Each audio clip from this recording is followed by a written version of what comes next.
So moving on after that very fascinating session on the broader crosses, we have our own Imayam. Now his pen name of Mr. Annamalai, he is a distinguished Tamil language novelist from Tamil Nadu, born in 1964 in Kadudur, now Kadalur district. He is a pioneer of realistic writing in Tamil. His extensive work spans 8 novels, 8 collections of short stories, and a novella. Through works such as Koveru Kaviதைகள் in 1994 and Sellada Panam in 2018, he elevates the lives of ordinary women and men living on society's margins, probing caste, gender, labor, and power with unflinching candor. His approach has earned him major accolades, including the Sahitya Academy Award in 2020 and the Kuembu Rashtriya Puraskar in 2022. Rooted in the Dravidian literary tradition, yet universal in appeal, Imayam insists that writing is a political act and uses his narrative voice to secure agency for the voiceless, allowing characters to speak not for them, but as themselves. இந்த மேடைக்கு உங்களை வரவேற்பதில் நான் மிக்க மகிழ்ச்சி அடைகின்றேன். Ramya Kannan will now take over and do the honors. Over to you. Good afternoon. Vanakkam.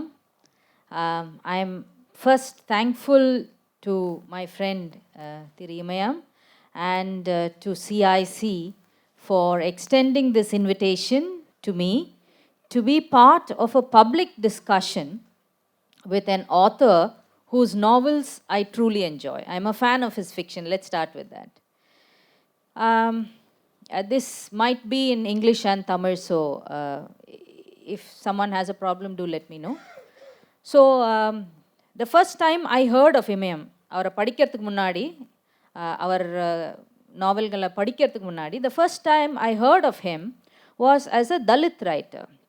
And then when I started reading his books, படிக்க அவங்க நாவல்களை படிக்க I thought this was a very unfair sort of definition of him. His smorgasbord and his range of themes, plots and storylines are certainly beyond the identity as a Dalit writer. ஒரு ஜனரஞ்சகமான ஒரு எழுத்தாளர் இவர். இன்னைக்கு incidentally இப்போது உயிரோடு இருக்கிறேன் is the book that I read first. It is also available in English. I am alive for now, an excellent translation by Justice Prabha Sridevan, who unfortunately couldn't be with us today. So this is for those who are not aware. This is a story about a 15-year-old boy who suddenly discovers that he has end-stage renal failure and is in need of a transplant. The only way he can survive is with a transplant. So the novel, அது நாவல்னு அதை கூப்பிடணுமான்னு எனக்கு தெரியல. I wonder if it's a novel because no work of fiction can be this accurate. This work, this book is a stunning portrayal of the daily, of the quotidian, of the everydayness of a middle-class family or a lower middle-class family struggling to meet its medical expenses. அந்த மருத்துவ உலகத்துக்குள்ளே போய் மாட்டி வெளியே வர முடியாமல், வெளியே வர தெரியாமல் ஒரு குடும்பமே வந்து இங்கே கஷ்டப்படுறது. அதுதான் வந்து இந்த நாவலில் இந்த புக்கோட கரு. இதில் வந்து the boy Tamilarasan is the narrator and and his family of course comes in, his extended family comes in, and we learn of the dynamics of these families. We learn about indebtedness. We learn about how women are running families in those groups and communities. So this search for first the shock of a diagnosis, then the search for a cure, for treatment, the transplant itself, and then the whole fear the absolute petrification that this boy feels during this journey. So let's go over to you. The இது வந்து ஒரு இந்த புத்தகம் வந்து ஒரு medical ட்ரீட்டேஸ்னே சொல்லலாம். That is அவ்வளோ டீட்டெயிலாக வந்து நீங்கள் இந்த மெடிக்கல் துறையில் சம்மந்தப்பட்ட ப்ரொசீஜர்ஸ், ஹாஸ்பிட்டல் ஃபார்மாலிட்டிஸ் இதெல்லாம் வந்து நீங்கள் அழகாக விரிவாக எழுதிருக்கீங்க. இப்போ ஆங்கிலத்தில் நிறைய டாக்டர்ஸ் எழுதுகிறாங்க. பட் மற்ற லாங்குவேஜஸ்லேயும் சரி ஆங்கிலத்துலேயும் சரி நான் மெடிக்கல் பர்சனல் இந்த இவ்வளோ ஆர்வமாக இவ்வளோ ஆணித்தரமாக வந்து மெடிக்கல் சப்ஜெக்ட் எழுதுறது கொஞ்சம் ஒரு ரேர் தான். அது இந்த கதை எப்படி வந்தது? நீங்கள் இதை இவ்வளோ விரிவாக எழுத எப்படி நீங்கள் தீர்மானிச்சிங்க? எல்லோருக்கும் என்னுடைய வணக்கம். குறிப்பாக சந்திரமௌலி அவர்களுக்கும் இந்த நிகழ்ச்சியை ஒருங்கிணைத்திருக்கக்கூடிய நண்பர்களுக்கும் என்னுடைய வணக்கம். நான் கேட்டவுடன் என்னுடன் உரையாடுவதற்கு சம்மதித்த ரம்யா கண்ணன் அவர்களுக்கும் நன்றி. இந்த கதை நான் எப்படி எழுதினேன், அல்லது இந்த மருத்துவத்துறை சார்ந்த விஷயங்கள் நான் எவ்வளோ நுணுக்கமாக எழுதியிருக்கேன் அப்படின்னு அவங்க கேட்குறாங்க. வாழ்க்கை என்ன கற்றுத்தரோ அதை நான் இலக்கியமாக இருக்க முடியும். நான் எதை சந்திச்சனோ, என்னை எது அழ வச்சதோ, எது என்னை சிரிக்க வச்சதோ, எது என்னை தூங்க விடாமல் சாவடிச்சதோ அதுதான் என்னுடைய இலக்கியமாக இருக்குது.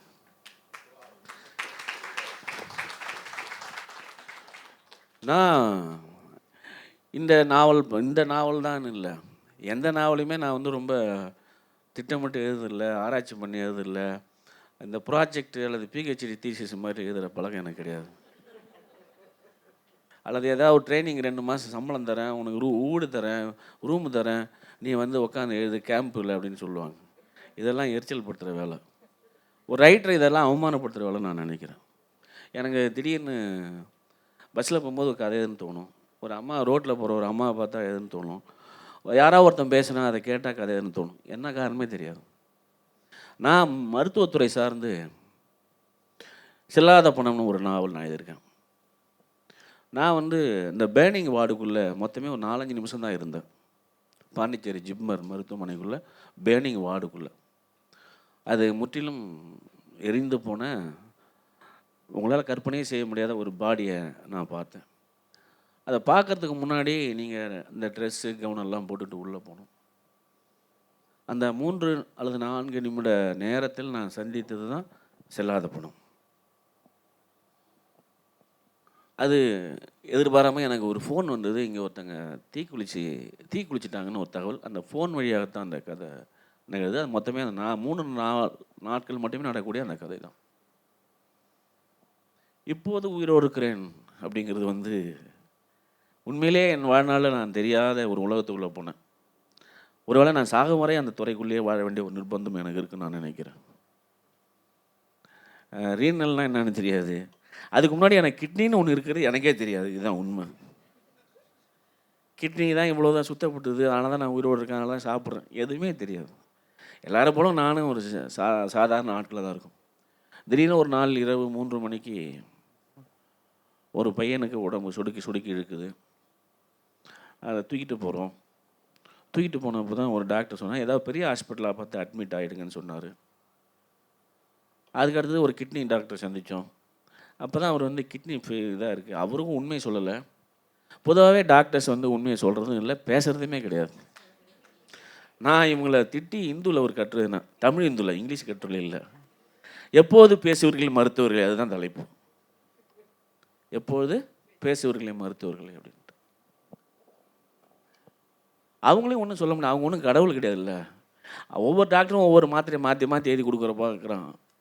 அது ஜெயிச்சா அவன் அதிர்ஷ்டம். எதுவுமே சரியான மாத்திரை நான் சொல்ல மாட்டேன்.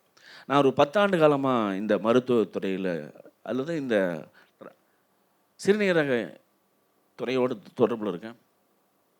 நான் அந்த போன போது தான் தெரிஞ்சது கிட்னின்னா என்ன அப்படின்ட்டு. அப்புறம் வந்து பாண்டிச்சேரி போனோம், ராமச்சந்திராவுக்கு வந்தோம்.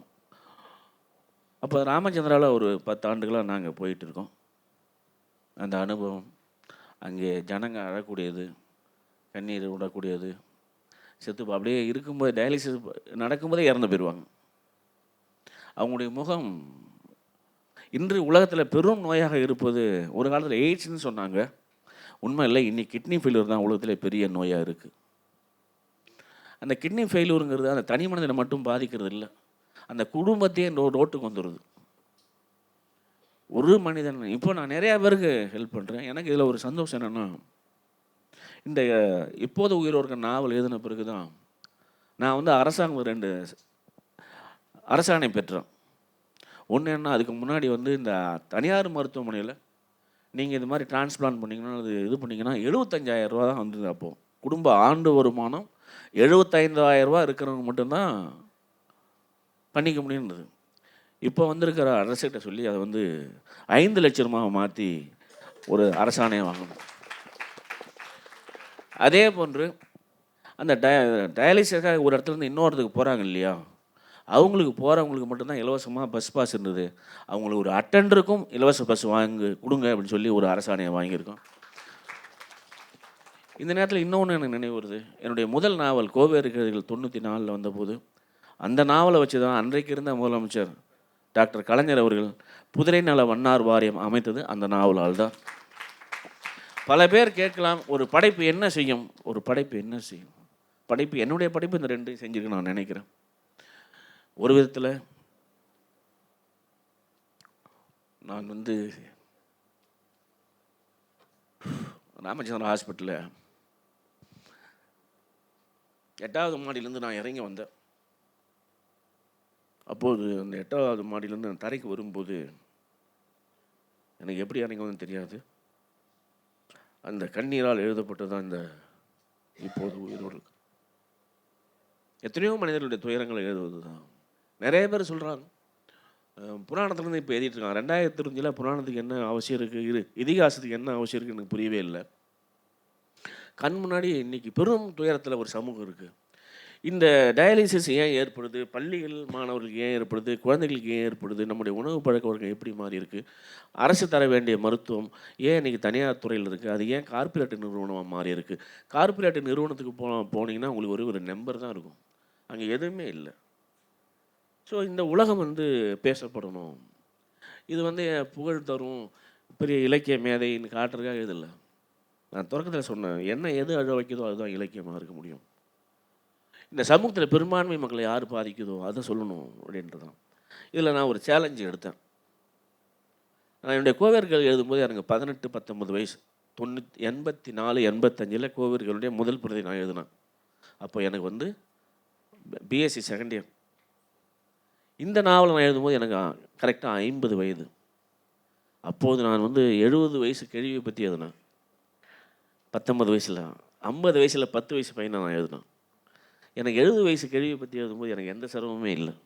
ஆனால் ஒரு 10 வயசை நான் வச்சு எழுதும்போது ரொம்ப சவாலாக இருந்தது. ஒரு சொல் அவனுடைய எல்லை மீறி போகக்கூடாதுங்கிற கவனம். அவன் தான் அது பார்க்குறான், அவன் கண் வழியாக தான் அந்த உலகம் போகுது. இதில் பாதிக்கப்பட்டவங்கள நம்ம நிர்வாகம் எவ்வளோ சித்திரவதை பண்ணுதுன்னு நீங்கள் பார்த்தீங்கன்னா ரொம்ப ஆச்சரியமாக இருக்கும். மருத்துவர்கள், நர்ஸுகள், ஜட்ஜஸ் ரொம்ப அவமானப்படுத்துவாங்க. போலீஸ், நான் இன்றைக்கி இதில் எல்லோரும் இருக்கிறதுல இங்கே ஜட்ஜி கூட இருக்கலாம். இது மாதிரி வரவங்கள ரொம்ப தண்டிக்காதீங்க. அங்கே என்ன ரூல்னால், அந்தந்த தாலுக்காவில் இருக்கவங்க தான் அவங்க போய் வாங்கணும், அந்த சர்டிஃபிகேட் வாங்கணும். இவருக்கு இப்போ எனக்கு இருக்குன்னா எனக்கு என் மனைவிக்கு இந்த குழந்தை பிறந்தது அப்படின்றதுக்கு ரேஷன் கார்டு இருக்குது, ஆதார் கார்டு இருக்குது, ஓட்டர் ஐடி இருக்குது, எல்லாத்துலேயும் யாருடைய பையனோ பொண்ணோ இருப்பாங்க. இதெல்லாம் மீறி போய் போலீஸ் என்கொயரி பண்ணுன்னு சொல்லுவாங்க. இந்த ஜட்ஜஸ் சில நேரத்தில் சாவடிப்பாங்க. நீதின்னு நம்ம நினைக்கிறோம்ல சில, ஆனால் 20,000 ரூபா கொடுத்தீங்கன்னா அந்த சர்டிஃபிகேட் தானே அவங்க வீட்டுக்கு வந்துடும். இதான் நம்முடைய நீதி. இது இல்லை, இது தகவல் இல்லை. இது வரும் நான் வந்து ஆராய்ச்சி பண்ணிலாம் எழுதலை. நான் அனுபவித்தது, என் கண் முன்னாடி அழுத மனிதர்கள், என் கண் முன்னாடி இறந்து போன மனிதர்கள், என் கண் முன்னாடி நடந்து போக முடியாமல் செத்தவங்க, என் கண் முன்னாடி சொத்தை எல்லாத்தையும் இழந்து போனவங்க, இன்று எனக்காக என்னிடம் வந்து டயாலிசிஸுக்கு போகணுன்னு சொல்லி பணம் கேட்குறவங்க, இவங்க எல்லாரும் தான் என்னை எழுத வைக்கிறாங்க. இந்த சமூகம் தான் என்னை எழுத வைக்குது. இந்த சமூகத்தில் நடக்குது இல்லையா இஷ்யூஸ், சம்பவங்கள், அந்த சம்பவங்கள் தான் என்னுடைய எழுத்தாக இருக்குது. அந்த சம்பவங்கள் தான் என்னை எழுத வைக்குது. அந்த சம்பவங்களுடைய மொழி தான் அந்த நாவலுடைய மொழியாக இருக்குது. இங்கே இமயம்ங்கிற ஆளுக்கு, அண்ணாமலைங்கிற ஆளுக்கு எதுவுமே கிடையாது. இது சமூகம் தாள் எழுதிய சமூக கதை. இது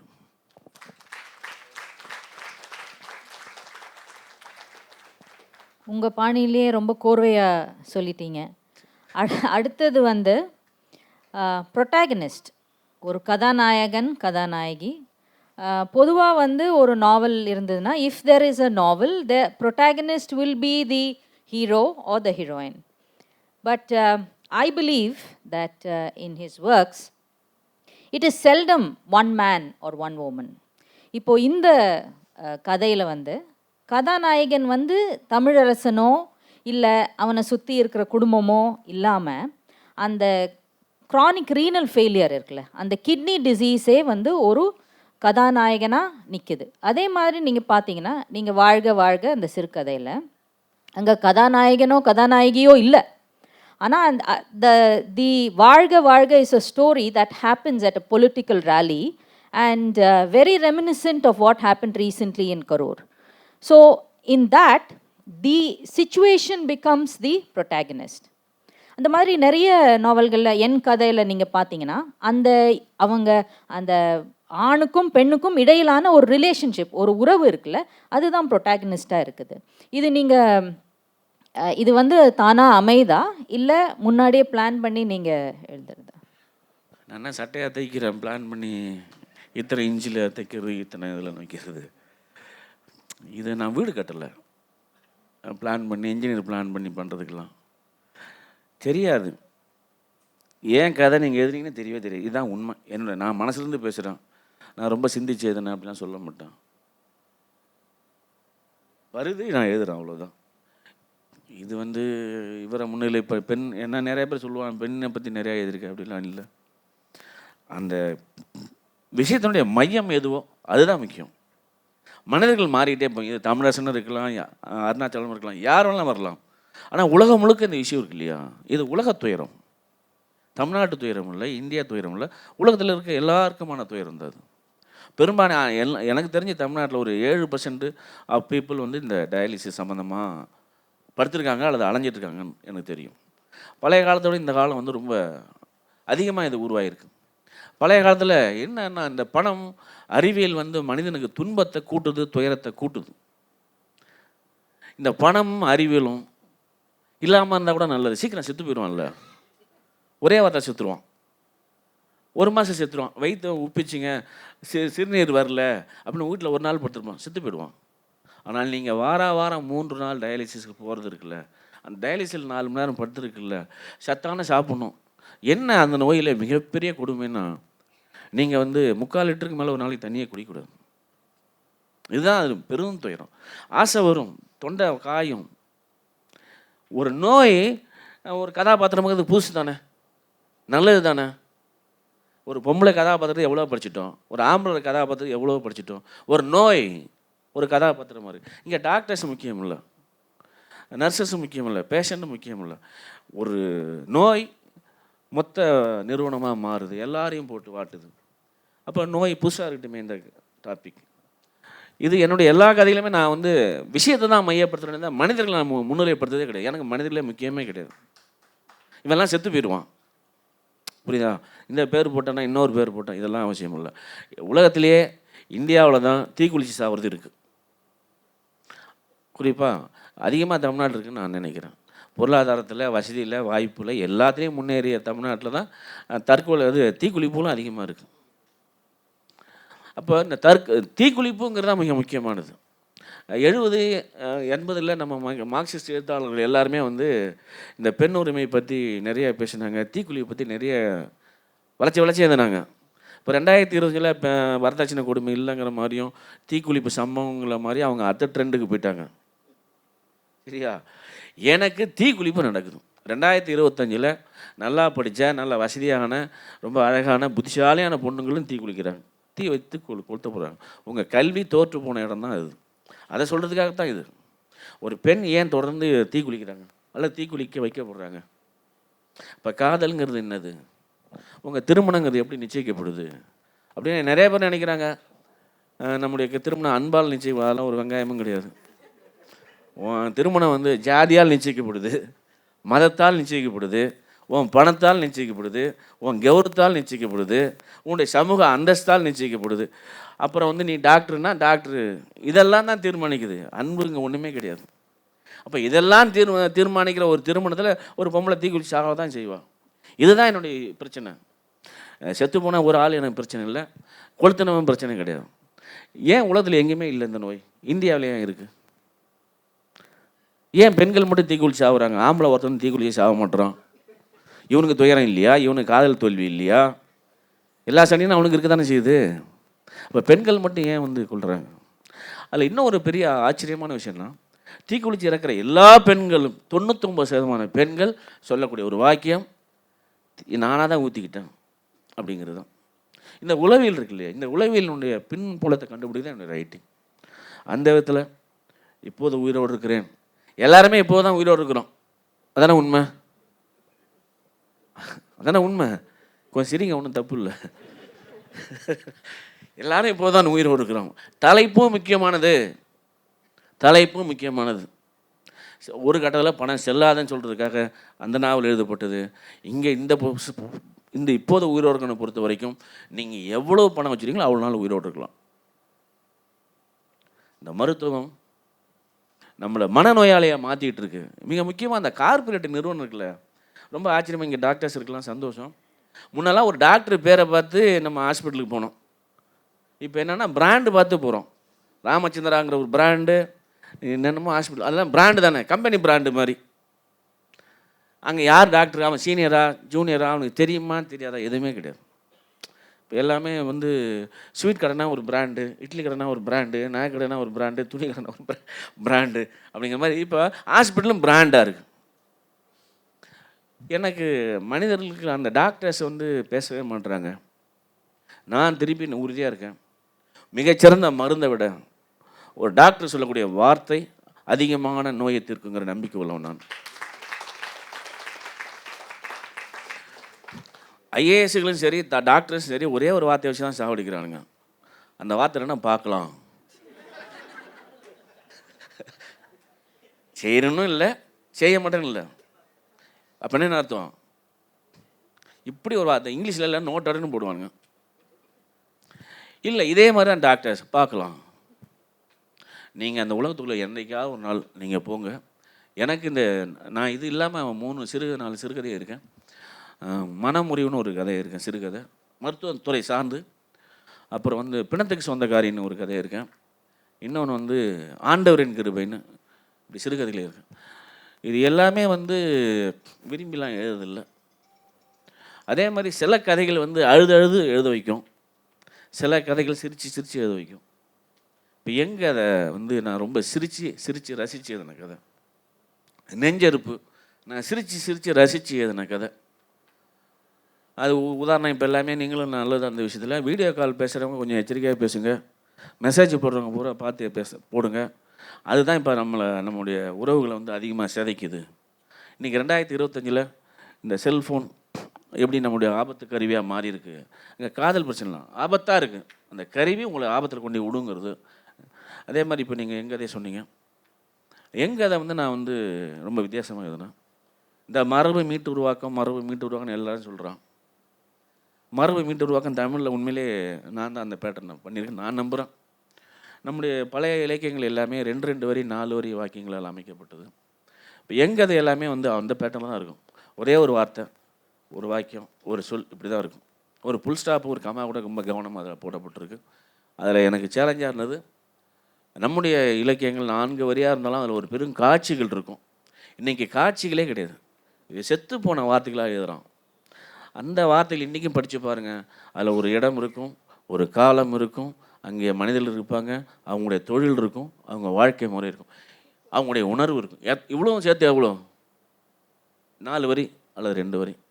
இப்போ நம்ம ஆளுங்க இருக்கிறாங்களே லாங்குவேஜ், நீங்கள் ஜேர்னலிஸ்டாக இருக்கீங்க, இப்போ நம்ம மொழியை எப்படி சிதைக்கிறோம் கொள்கிறோங்கிறதுக்கு நிறையா உதாரணம் இருக்குது. நம்முடைய பத்திரிகைகள் இன்றைக்கி தமிழை எப்படி கையாளுது, குறிப்பாக தினமலர் என்ன லாங்குவேஜில் எழுதுது, தினகரன் என்ன லாங்குவேஜ் எழுதுது, தினதந்தி என்ன லாங்குவேஜ் எழுதுது. இவங்க பத்திரிகையாளர்கள் இன்றைக்கு ஊடகவியலாளர்கள் பூரா மொழியை கொள்கிற மாதிரி விதம் எழுதுகிறோம். இப்போ வந்து தமிழ் எப்படின்னா, அவன் ரன்னிங்கில் ஓடி வந்தான்னு எழுதுவான்.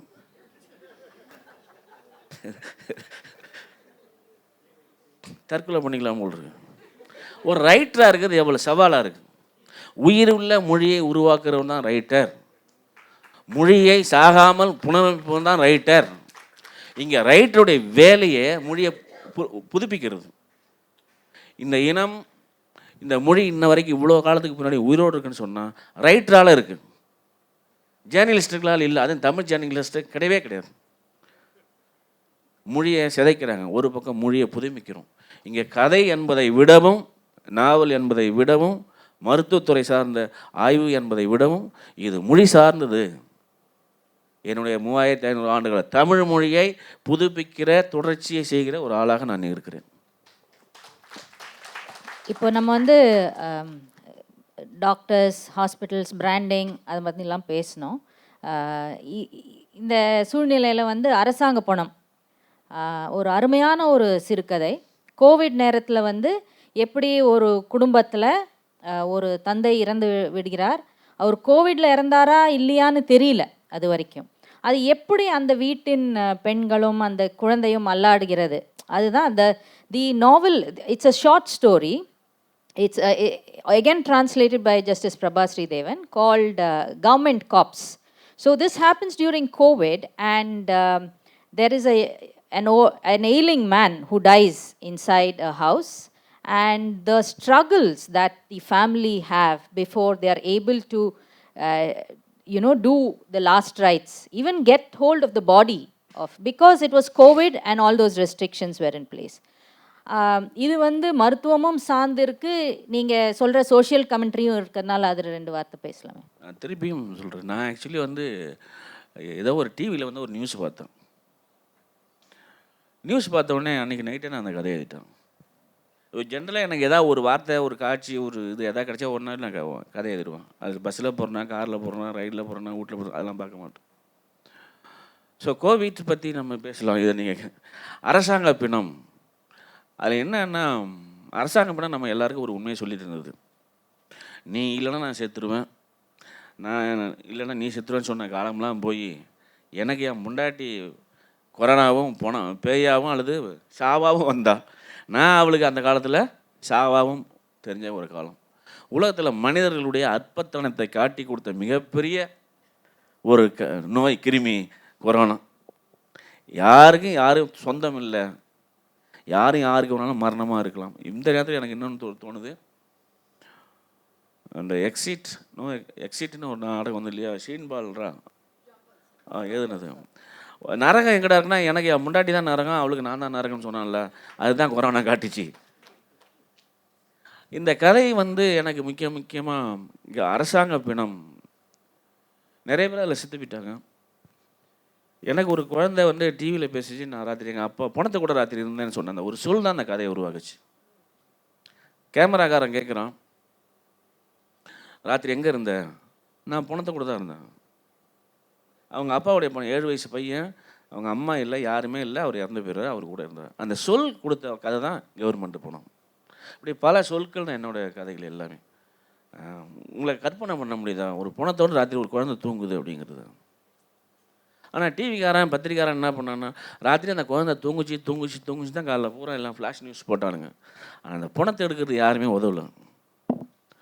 அந்த பணத்துக்கு அந்த பையன் சாப்பிட்டான்னு ஒரு டிவிக்காரன் கேட்கல, ஒரு பத்திரிக்காரன் கேட்கல. இப்போ மீடியாங்கிறது என்னது? கலவரத்தை தூண்டுறதா, வன்முறையை தூண்டுறதா? நான் ரொம்ப பயங்கரமாக சொல்ல தயாராக இருக்கிறேன், சொல்ல விரும்புகிறேன். இன்றைக்கி நாட்டில் அதிகமான கலவரம் நடக்கிறது ஊடகத்தால், ஊடக வன்முறையால். ஓயாமல் இந்த கலவரத்தை தூண்டிக்கிட்டே இருக்காங்க. இது ஒரு நியாயமாக தான் கேள்வி தான். என்னன்னா, ஒருத்தர் இருக்கார், காலைல அவர் ஏஞ்சி பல்லு வளர்க்குறதுலேருந்து ராத்திரி வரைக்கும் என்ன நடக்குதுன்னு லைவில் காட்டிகிட்டே இருக்கோம். என்ன இது? அவர் யாருன்னு உங்களுக்கு தெரியும்.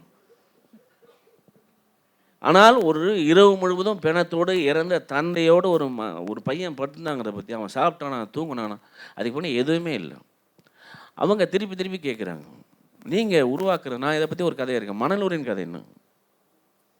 இந்த டிவி ஷோக்கில் என்ன பண்ணுது, நான் பொதுவாக வந்து நிறைய பேர் நினைவுலேருந்து சில பேர் கதை எழுதுவான், நாங்கள் நினைவுலேருந்து கதை எழுத மாட்டோம். நினைவிலிருந்து கதை வரவன் பூரா என்ன சொல்லுவேன்னா, தமிழ்நாடு பழைய காலத்தில் 1950 ரொம்ப புனிதமாக இருந்தது, சொர்க்கமாக இருந்தது, அங்கே எல்லா சௌகரியமும் இருந்தது அப்படிங்கிற மாதிரி சொல்லுவாங்க. எனக்கு அதெல்லாம் நன்மைகள். என் கண் முன்னாடி என்ன நடக்கிறதோ, என் கண் முன்னாடி என்ன நிகழ்கிறதோ, இன்றைய கால சமூகம் என்னவாக இருக்கிறதோ அதை எழுதுவது தான் என்னுடைய கதையாக இருக்குது. அந்த விதத்தில் கொரோனா காலத்தில் ஒரு பையன் சந்தித்த துயரத்தை நான் எழுதினேன். அதே கொரோனா பற்றி நான் எழுதின இன்னொரு நாவல் ஒன்று இருக்குது, உப்பு வண்டிக்காரங்கிற ஒரு நாவலும் எழுதப்பட்டிருக்கு. அதுவும் இங்கிலீஷில் இப்போ வருது. ஒரு கடைசி கேள்வி வேணா, அந்த அடுத்த நாவல் பற்றி, வாட் இஸ் யுவர் நெக்ஸ்ட் நாவல்? அது எந்த புராணத்தை பற்றின்னு கேள்விப்பட்டேன். அது என்ன சூழ்நிலை, என்ன ஒரு புராணத்தை பற்றி இல்லது. நான் மொத்தம் நான் ரொம்ப வித்தியாசமாக 3 கதையிலே இருக்கேன். ஒரு கதை சாம்பன் கதை, கிருஷ்ணனுடைய மகன் சம்மந்தப்பட்டது. இன்னொரு கதை திருநீர் சாமி, தமிழ் சித்தர்களை பற்றின ஒரு கதை. இப்போ தான் நேற்று தான் அந்த புத்தகம் வந்தது. ஆக்சுவலி அந்த புத்தகம் தான் இங்கே வெளியிட்டு பேசிதான் இருந்தது. தண்டகாரண்யத்தில் சீதை அப்படிங்கிற ஒரு சிறுகதை. இப்போ நான் இன்னும் ஒரு 20 நாளில் வரக்கூடிய ஒரு நாவலுடைய பேர் வந்து நோய் புற்று. அந்த நோய் புற்றுங்கிறது லெப்பர்சி வாழ்க்கையை பற்றினது. உலகத்திலேயே முதலாக லெப்பர்சி நோய் இந்தியாவில் தான் உற்பத்தி ஆனது. தமிழர்கள் புலம்பெயர்ந்த பிறகு, இந்தியர்கள் புலம்பெயர்ந்த பிறகு சவுத் ஆப்பிரிக்கா அந்த நோய் போச்சு. அப்புறம் தான் அது உலகம் முழுக்க பரவுச்சு. இந்தியாவிலே நம்ம திருமணி, செங்கல்பட்டு இருக்க அந்த திருமணி ஏரி இருக்குது, அதுக்கு பின்னாடி இருக்க ஒரு ரிசர்ச் சென்டர் இருக்குது, லெப்பர்சி ரிசர்ச் சென்டர் இருக்குது. அது இந்தியாவில் தான் தொடங்கப்பட்டது. மிஷினரிஸ் இந்தியாவில் உலகத்தில் எங்கெங்கே இந்த லெப்பர்சிக்காக போராடினாங்க அவங்கள பற்றினது. அப்புறம் 70s வரும்போது தனியார்கிட்ட இந்த இயேசு கிறிஸ்து நிறுவனங்கள் அந்த நோயாளிகளை வச்சு பராமரிக்கிறாங்க. அப்புறம் கலைஞர் பிச்சைக்காரர்கள் மறுவாழ்வு இல்லத்தை கொண்டு வர்றாரு. ஒரு காலகட்டம் அது வரைக்கும். அப்போ பிச்சைக்காரர்கள் மறுவாழ்வு இல்லம். அப்போ பிச்சைக்காரர்கள் மறுவாழ்வு இல்லம் என்ன நடந்தது? ஒரு நோயாளிகளுடைய வாழ்க்கை முறை என்னவாக இருக்குங்கிறது தான் அது. எனக்கு தெரிஞ்சு இந்தியாவில் உலகத்தில் லெப்பர்சி சம்மந்தமாக ஒரு நாவல் வந்திருக்கான்னு எனக்கு தெரியல. அப்படி வரலன்னா இதுதான் வந்திருக்குன்னு நான் நினைக்கிறேன். அதுக்கு பேர் நோய் புற்று. அது வெறும் நோயை மனிதனாக மட்டும் சொல்லலை. அங்கே ஒரு ஏடிஎம்கே கலைஞரும் வருவார், ஏடிஎம்கே எம்ஜிஆர், ஜெயலலிதா எல்லாருமே வராங்க அந்த நாவலில். உப்பு வண்டிக்காரன் நாவலில் நம்ம மோடியும் வராரு. ஸோ அது அரசியல்னால் வெறும் அரசியல் இல்லை, சமூக அரசியல் தான். அந்த விதத்தில் அந்த நாவல் புதுசுன்னு நினைக்கிறேன். அடுத்த வாரம் அது 2 வாரத்தில் வந்துடும். நன்றி. நன்றி திரு இமயம் அவர்களே. இந்த உரையாடல் எல்லாருக்கும் ஒரு பிடித்திருக்கும் என்று எண்ணுகிறேன். உங்களுக்கு ஏற்ற அந்த ஹியூமர், அந்த சிரிப்புடன் ஒரு சோஷியல் கமெண்ட்ரியோடு நீங்கள் முடித்தது ரொம்ப நன்றி. Thank you to CIC also for having organized this session. Thank you so much. ஒரே ஒரு நிமிஷம். ரம்யா கண்ணன் பற்றி ஒன்றுமே சொல்லலை, அதனால் சொல்லணும். She is an award-winning journalist with close to 3 decades experience in the field. She began a career as a probationer in the Hindu, worked her way up. Today she straddles the post of health editor and Tamil Nadu bureau chief at the Hindu. She still remains in love with words and is increasingly in awe of the magic of translation. Thank you very much, Ramya, for conducting this so beautifully.